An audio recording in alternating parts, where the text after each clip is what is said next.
The density of gold is 19 gram per centimeter cube. If 1.9 into 10 to the power minus 4 gram of gold is dispersed in 1 liter of water to give a soul having spherical gold particles of radius 10 nanometer, then the number of gold particles per millimeter cube of the soul will be. हमें क्या दे रखा है, density दे रखी है gold की और उसका wait दे रखा है कितने में, 1 लीटर के वाटर में. ओके अब गोल्ड पार्टिकल्स का, हर गोल्ड पार्टिकल्स का रेडियस है 10 मिलीमीटर, तो हमें निकालना है नंबर ऑफ गोल्ड पार्टिकल्स पर millimetre cube of the sol. ठीक है, 1 मिलीमीटर क्यूब में कितने नंबर ऑफ गोल्ड पार्टिकल्स होंगे, that we have to calculate. तो हम क्या करें, पहले volume of gold sol in solution, इसकी वॉल्यूम निकाल लेते हैं. वॉल्यूम क्या होती है, मास अपॉन में डेंसिटी. मास हमें गिवन है 1.9 into 10 to the power minus 4 gram upon में डेंसिटी है 19 ग्राम पर सेंटीमीटर क्यूब. तो यहां से जो गोल्ड सोल है उसकी वॉल्यूम कितनी आ गई,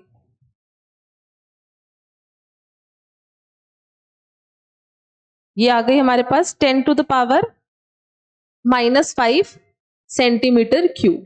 तो ये किसकी वॉल्यूम आई है हमारे पास, गोल्ड के जो सोल्यूशन दे रखा है सोल का बेसिकली उसकी वॉल्यूम आ गई. ठीक है, अब हम क्या कर सकते हैं, जो इंडिविजुअल गोल्ड पार्टिकल्स हैं उनकी वॉल्यूम कैलकुलेट कर सकते हैं. तो वॉल्यूम ऑफ गोल्ड पार्टिकल्स, अब गोल्ड पार्टिकल्स को हमें क्या मान के चलना है, स्फेरिकल, स्फीयर मानना है. और स्फीयर की वॉल्यूम क्या होती है, बता भी रखा है स्फेरिकल है, 4/3 पाई आर क्यूब.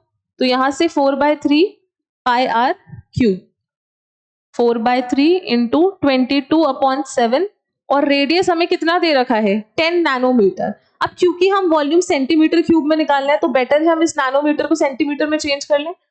सो 1 नैनोमीटर में 10 to the power minus 9 metre होते हैं, या फिर बोल सकती हूँ 10 to the power minus 7 centimetre होते हैं. सो 10 नैनोमीटर कितना हो जाएगा हमारे पास, 10 to the power minus 6 centimetre हो जाएगा. ठीक है, ये हमारा हो गया रेडियस.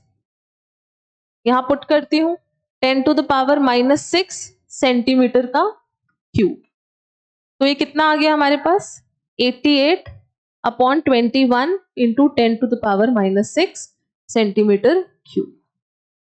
तो मैं क्या बोल सकती हूं यहां से, जो नंबर ऑफ गोल्ड पार्टिकल्स हैं,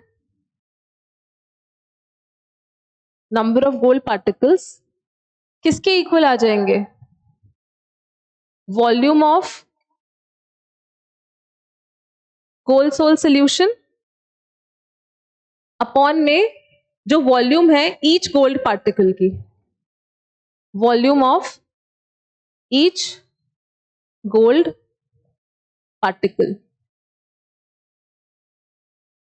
number of gold particles calculate करना है तो मैं क्या कर सकती हूँ, जो पूरे सोल्यूशन की हमारी वॉल्यूम है उसको डिवाइड कर दूं एक गोल्ड पार्टिकल की वॉल्यूम से, तो हमारे पास नंबर ऑफ गोल्ड पार्टिकल्स आ जाएंगे. सो मैं डिवाइड करती हूँ यहाँ पे 10 to the power minus 5 upon 88 into 10 to the power minus 6 और 21 ऊपर जाएगा. तो ये आ गए हमारे पास नंबर ऑफ गोल्ड पार्टिकल्स. ठीक है, लेकिन ये जो नंबर ऑफ गोल्ड पार्टिकल्स आए हैं कि कितनी वॉल्यूम में आए हैं, आपके पास तो 1 लीटर सोल्यूशन था ना, तो ये जो नंबर ऑफ गोल्ड पार्टिकल्स आए हैं, नंबर ऑफ गोल्ड पार्टिकल्स ये आए हैं हमारे पास 1 लीटर के सोल्यूशन में. ठीक है, इसको आप सॉल्व करोगे तो कितना आएगा, ये 2.4 इंटू 10 टू द पावर 12. ठीक है, ये कितने में आए हैं, 1 लीटर सोल्यूशन में. 1 लीटर सोल्यूशन में नंबर ऑफ गोल्ड पार्टिकल्स हैं 2.4 इंटू 10 टू द पावर 12. लेकिन हमें कितने में चाहिए, हमें तो 1 मिलीमीटर क्यूब में चाहिए. एंड वी नो जो 1 लीटर होता है that is equals to 10 to the power 6 millimetre cube. ठीक है, तो 1 लीटर या फिर मैं बोल सकती हूँ इसी को 10 to the power 6 millimetre cube. 10 to the power 6 millimetre cube में इतने हैं, तो 1 मिलीमीटर क्यूब में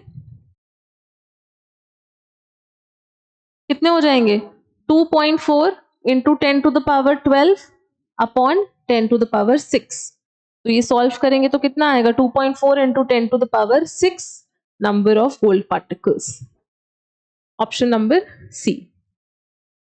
हमने पहले number of gold particles calculate करे कितने में, 1 लीटर में। अब हमें कैलकुलेट किस में करने थे, पर मिलीमीटर क्यूब में निकालना था। तो 1 लीटर में 10⁻⁶ मिलीमीटर क्यूब होता है। आई होप ये तो हमें पता होगा। 1 मीटर क्यूब में 1000 लीटर होते हैं, और मीटर क्यूब को मिलीमीटर क्यूब में करने के लिए 1000 से मल्टीप्लाई कर देंगे। ठीक है, ओके। तो यही हो जाएगा ऑप्शन नंबर सी।